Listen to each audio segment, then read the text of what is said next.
oportunidad de sentarse un momentito.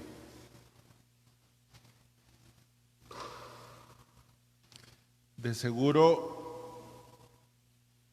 hemos escuchado la primera lectura, de seguro fue un himno compuesto por Pablo que los primeros cristianos entonaron. Ya sabemos, hemos venido insistiendo que el trasfondo de la carta a los colosenses, de una comunidad que Pablo no fundó, que la fundó Epafras, que tiene muy buenas noticias, pero un gran error teológico, y es sobre la relación de los ángeles, ¿verdad? De los ángeles. Estaban un poco confundidos. Tenían una curiosidad por esto de los ángeles, pero estaban confundidos. Creían que si Jesús era un ángel, si había ángeles superiores a Jesús, un poco confundidos los de Colosas.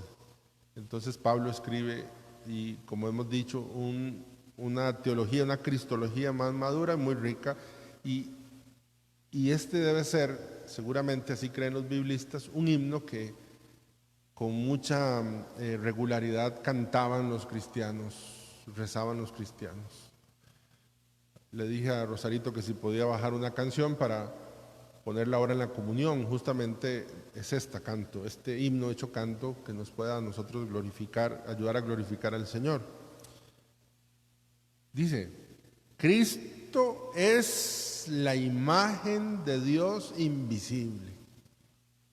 Todos tenemos conciencia de que Dios es invisible y que se ha vuelto visible en Cristo. Entonces los primeros cristianos, estoy hablando año 61, Cristo ha muerto hace apenas 3 décadas tal vez, y los cristianos entienden que Cristo es la imagen del Dios invisible, el primogénito de toda la creación,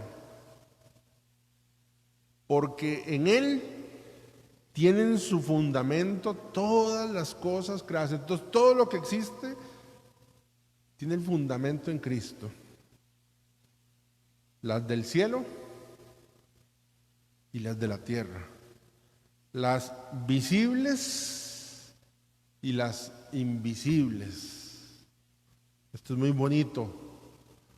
A nosotros, a pesar de que la carta tiene que ver con lo de los ángeles, ya vamos a decir, creo que nosotros en el mundo terreno le damos mucha pelota a lo invisible, pero a lo malo, a los demonios y no sé cuánto. Nosotros decimos en el credo que Dios Padre es creador de todo lo visible y lo invisible, y así es. Y exactamente en la Eucaristía, donde está Cristo, visiblemente estamos todos nosotros, visible. Invisible, es que nosotros tenemos la idea de que invisible es que no existe, ¿verdad? Como el chiquito que habla con su amigo invisible, para asemejar invisible con imaginario. Yo tenía un amigo invisible, y cuando me servía la comida le decía que le sirvieran a él también, ¿verdad? Pero como no podía comer, entonces adivinen quién se comía la comida del amigo invisible, ¿verdad? No, invisible no es igual que imaginario, aunque los tratemos igual. Por ejemplo, en la Eucaristía se unen el mundo visible y lo invisible. El mundo visible es esto que vemos, y el invisible son los ángeles. Yo cuando levanto la Eucaristía así, digo, si se volviera visible un momentito el mundo invisible, veríamos a miles y miles y miles y miles y miles de millones de ángeles, porque aquí está Cristo el Señor, ¿verdad? En este sagrario, en esta Eucaristía. Entonces miren que decimos que es creador, en Él tiene fundamento todo lo visible y lo invisible. Sin excluir, atención, porque esto es lo que le interesa a Pablo, sin excluir a los tronos, a las dominaciones, a los principados y a las potestades. Hace referencia a la angelología judía, y entonces incluso estos ángeles tienen fundamento en Cristo, para que les quede claro de que los ángeles no están por encima de Cristo. Y si no, dice, todo fue creado por medio de Él y para Él. Es decir, Él es el medio de la creación, y la creación tiene como finalidad Cristo. Él existe antes que todas las cosas, y todas tienen su consistencia en Él. Todo, usted y yo tenemos consistencia en Cristo. Si no nos apoyamos en Cristo, se nos cae nuestra existencia. Él es también, porque ya ha hablado ahora de la creación, ahora habla de lo sobrenatural. Él es también la cabeza del cuerpo, que es la iglesia. Él es el principio, Él es el primogénito entre los muertos. Si fue el creador, ahora también es el creador de la nueva creación, que es la redención. Por eso es el primer resucitado, para que sea el primero en todo. Porque Dios quiso que en Cristo habitara toda plenitud, y por Él quiso reconciliar consigo todas las cosas. Todo lo que estaba dividido lo quiso reconciliar en Cristo. Y otra vez, las cosas del cielo y de la tierra. Y miren qué belleza como termina el himno. Y darles la paz a todas las cosas por medio de su sangre derramada en la cruz. Y pienso que a quien está deprimido necesita rezar esto, a quien está confundido necesita rezar esto, a quien está feliz necesita rezar esto. Le haría mucho bien, nos haría mucho bien este himno bellísimo, que Pablo cuenta verdades teológicas y profundas. Del Evangelio quisiera decir una cosa, tal vez muy accidental, pero es la que me nació en el corazón pensando un poquito en la lectura. Estaba hablando del tema del ayuno, porque ven que los discípulos de Jesús no hacen ayuno, o por lo menos no lo hacen tanto como los discípulos de Juan o los fariseos. Y Jesús les explica que pues habrá un tiempo para hacer ayuno y que este tiempo no es el tiempo del ayuno. Por cierto, que el ayuno sigue vigente en nuestra vida cristiana. Es bueno el ayuno y es una práctica que nos sigue ayudando muchísimo, aunque poco a poco se va retirando. La gente poco hace ayuno, pero no quiero irme por ahí, sino que quiero irme por esto. Dice, vendrá un día en que les quiten al esposo, entonces sí ayunarán. Yo sé que es accidental lo que voy a decir, es decir, el tema de la lectura no es por eso, pero Cristo le está diciendo, llegará un día en que yo me voy a morir y entonces ese día sí van a llorar. Y yo pensaba que bien nos hace a los vivos pensar que los vivos se nos van a morir. Llegará un día en que ya no estará el novio y entonces ese día podremos llorar. Nos hace mucho bien recordar que un paso en la vida de todo vivo es la muerte. Y nos hace mucho bien que recordemos que nosotros no somos dueños del tiempo, que necesitamos tener esto presente siempre. Yo he contado aquí, pues, tal vez lo cuento hasta con un poco de vergüenza porque revelo un poco lo que hay en mi corazón de mal pastor. Que acompañé en algún lugar a una mamá de un hijo único, espiritualmente un tiempito. Sufría mucho por su hijo, malagradecido, bueno, le hizo sufrir mucho, abandonada, la tenía casi, pues no le visitaba. Bueno, no vale aquí hacer todo el elenco. Y me tocó hacer el funeral de la señora y he contado yo que el día del funeral casi que ni me dejaba el hijo hacer el funeral porque lloraba sobre el ataúd de su madre con unos gritos desgarradores. Yo no digo que era mentira, de hecho creo que es verdad el dolor que él sentía, pero la rabia que había en mi corazón por dentro, y yo decía, no lo decía en público, lo decía por dentro, que es lo que me da pena reconocerlo, es que yo decía por dentro, ¿y ahora por qué? ¿Y ahora para qué? ¿Y ahora para qué cuando estos gritos los estoy escuchando yo y no tu mamá?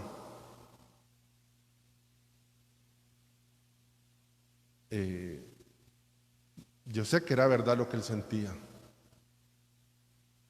Incluso cuando por ejemplo hay adultos mayores y tienen muchos hijos, y toda esa dificultad que hay, que quién cuida al adulto mayor, y entonces todos los hijos están ocupados, ¿verdad? Y que entonces yo estoy ocupado porque ya estoy casado, yo tengo trabajo, tengo no sé qué. No estoy juzgando eso es verdad. Lo que quiero decir es que yo como sacerdote descubro que quienes quedan más en paz después de la muerte de la persona es aquellos que pudieron recordar esto, que las personas se nos mueren y entonces pudieron ofrecer su cariño, hacer sus sacrificios, su amor, su ternura, estar con ellos.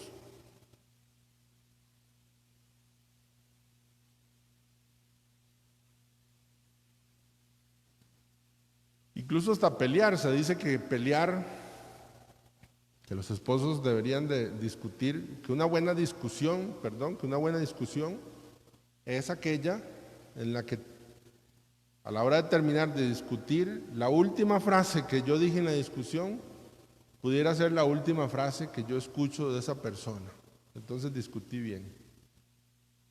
Porque no son pocos los casos en que los esposos en la mañana discutieron y se dijeron cosas y se fueron a trabajar y sucedió un accidente y ya, fue lo último. Ay, padre, usted sí está predicando feo hoy, padre. No, todo lo contrario. Lo que yo quisiera recordarnos es que ahorita tenemos tiempo y si ya no lo hicimos con alguien por quien no podemos revivirlo o revivirla, lo podemos hacer ahora. Y le podemos decir a ese hermano, a esa hermana, a ese padre, a ese amigo, que tal vez no lo hemos hecho, que porque pensamos que todavía no se va a morir, porque pensamos, no, dice sí, llegará un día en que se nos quiten el esposo, llegarán, no sé, es más fácil pensar que un adulto mayor está más cerca de la muerte que un joven, pero ¿cómo lo sabemos? Yo siempre que predico digo, ¿usted cómo sabe? Julia, ¿usted cómo sabe que no se va a morir ya? ¿Cómo no sabe que ahora que le voy a la comunión me tropiezo, le caigo encima y la aplasto? ¿No sabe?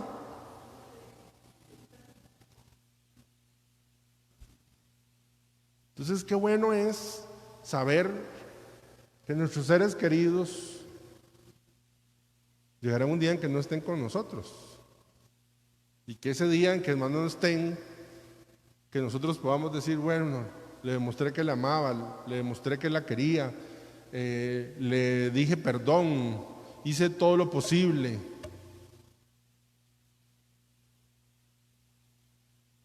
Y entonces así poder vivir un poco más en paz la muerte con un sentido cristiano.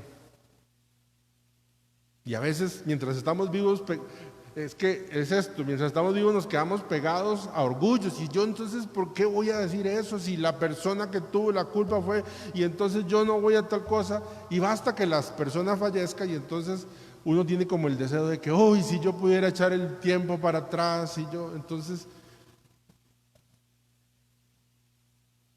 aprovechemos. No más hoy, terminando la misa, les doy la bendición. Si estás de pronto peleado con alguien, no por el miedo, sino por la paz. Dice el himno, ha hecho la paz por la sangre derramada en la cruz. Y entonces poder decirle, mire, ¿cómo está? Hace tiempo, le perdono, le agradezco. Vaya, visite a su mamá, vaya a su papá, dé ese abrazo, dígase gracias. Y entonces, a quienes quedamos vivos, los duelos los vivimos mejor cuando sabemos que en vida pudimos resolver mejor los asuntos. Los duelos a veces se complican cuando no resolvimos tanto las situaciones. Y como les decía, ni siquiera hablar sobre la lectura, pero rezando con el texto me quedé en eso pensando y dije, bueno, lo voy a compartir con los hermanos un poco en esta línea. Mi idea no es reprochar el tiempo que no aprovecharon con los hermanos que ya fallecieron. Mi invitación es más bien que miremos la oportunidad que tenemos de frente para aprovechar el tiempo de los hermanos que todavía no han fallecido. Y no porque estén cerca de fallecer, sino porque podemos vivir en paz. Por la sangre de Cristo en la cruz, vivir con nuestro corazón en paz. Gloria al Padre, al Hijo y al Espíritu Santo.